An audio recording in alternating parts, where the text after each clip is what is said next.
Ukraine में MBBS करने के लिए तीसरा सेशन है यह, और वहाँ युद्ध में फंसा हुआ है। शशि ठाकुर नाम है, जदयू प्रखंड सचिव, मुखिया प्रतिनिधि। छात्र को जल्दी से जल्दी सकुशल वापसी हो। मैं नेपाल से आई हूँ, मैं उसका मौसी हूँ।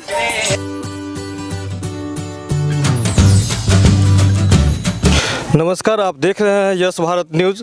यस भारत न्यूज़ में आपका स्वागत है। अभी हम आए हुए हैं कल्याणपुर प्रखंड के हजपुरवा पंचायत में, जहां एक बच्चा यूक्रेन में रह रहा है और अभी रूस और यूक्रेन की युद्ध छिड़ी हुई है और इस युद्ध का प्रभाव यहां के हजपुरवा पंचायत के ग्रामीण पे पड़ा हुआ है। और क्या ग्रामीण पे पड़ा हुआ है ये अभी आपको हम दिखाएंगे और बात करवाते हैं।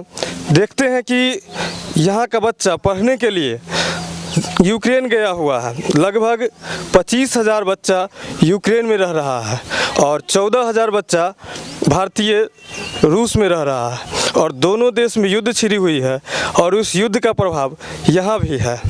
यहाँ के बच्चे वहाँ जो रह रहे हैं वो घबराए हुए हैं, क्योंकि दोनों देश में युद्ध छिड़ा हुआ है।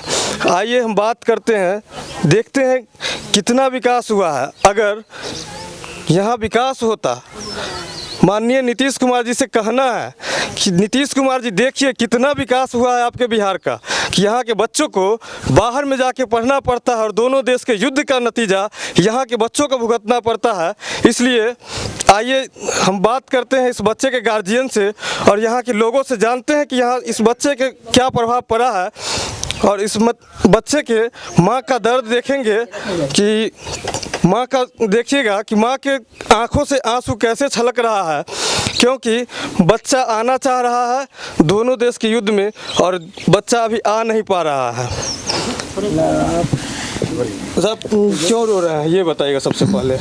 मेरा राकेश कुमार मेरा बेटा यूक्रेन में MBBS करने के लिए तीसरा सेशन है यह, और वहाँ युद्ध में फंसा हुआ है और वहाँ कुछ का व्यवस्था नहीं है। इसलिए मोदी सरकार से और नीतीश सरकार से मेरा यही विनती है, यही आग्रह है कि मेरा लड़का को किसी तरह इंडिया वापस लिया जाए। अगर भारत में उच्च शिक्षा की व्यवस्था होती तो यहाँ के बच्चों को यूक्रेन में जाना नहीं पड़ता। मोदी जी हो सके तो भारत में ही अच्छी से अच्छी शिक्षा की व्यवस्था करवाइए, ताकि यहाँ के बच्चा भारत में ही रह कर के अच्छी से अच्छी मेडिकल की शिक्षा हो या इंजीनियरिंग की शिक्षा हो या जो भी शिक्षा हो, उच्च से उच्च शिक्षा भारत में ही ग्रहण कर पाए, ताकि यहाँ के बच्चों को माँ की आँख में आंसू ये नहीं देखना पड़े। आप कौन हुए? जी, मेरा मालीनगर घर हुआ। शशि ठाकुर नाम है, जदयू प्रखंड सचिव, मुखिया प्रतिनिधि। जी मुखिया में चुनाव लड़े थे? नहीं, मेरी भाभी मुखिया हुई है। आपकी भाभी मुखिया? मालीनगर पंचायत से। हम भी मोदी सरकार और नीतीश सरकार से मांग करते हैं इस छात्र को जल्दी से जल्दी सकुशल वापसी हो। आपका क्या नाम? मेरा नाम जीवछी देवी, मैं नेपाल से आई हूँ, मैं उसका मौसी हूँ। मेरे बच्चे को सही सलामत वापस लाया जाए। मोदी सरकार से मेरा निवेदन है और नीतीश सरकार से मेरा निवेदन है कि आप इसका सुनवाई जल्द से जल्द करें।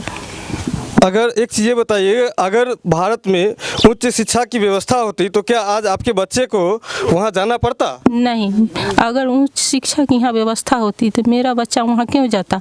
अपना देश का रोटी नमक भी अच्छा लगता है, लेकिन दूसरे देश का घी रोटी भी अच्छा नहीं लगता है।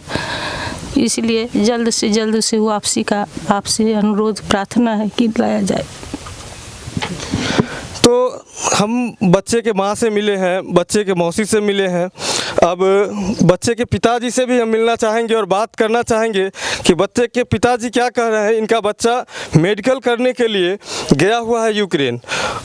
चलिए बात करते हैं इनके पिताजी से।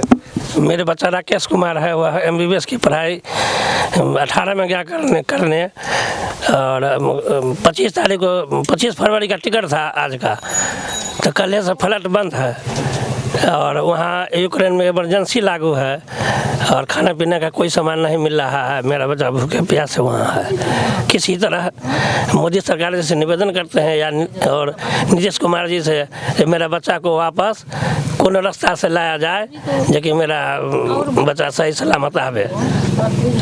अच्छा, एक चीज़ ये बताइए, कहीं ना कहीं आपने यहाँ बच्चे को पढ़ाने का प्रयास, मेडिकल में गया, वहाँ एडमिशन करवाए, तो इंडिया में क्यों नहीं आपने मेडिकल में नामांकन करवाया, यूक्रेन में भेजा आपने? यूक्रेन में भेजे इसलिए जो यहाँ नहीं हुआ उनका एडमिशन, इसलिए वहाँ यूक्रेन में विदेश में भेजे।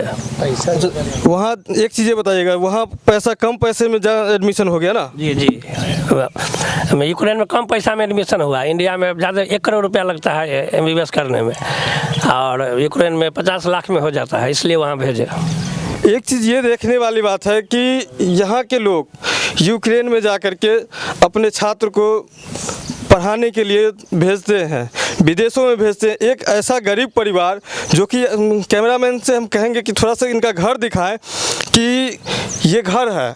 एक चीज़ ये देखने वाली बात है, 1 करोड़ रुपया अगर लगता है बच्चे को पढ़ाने में, तो ये घर लगता है कि आपको ये बच्चा देने, ये परिवार देने में सक्षम होगा कि 1 करोड़ रुपया कहाँ से लगाएगा।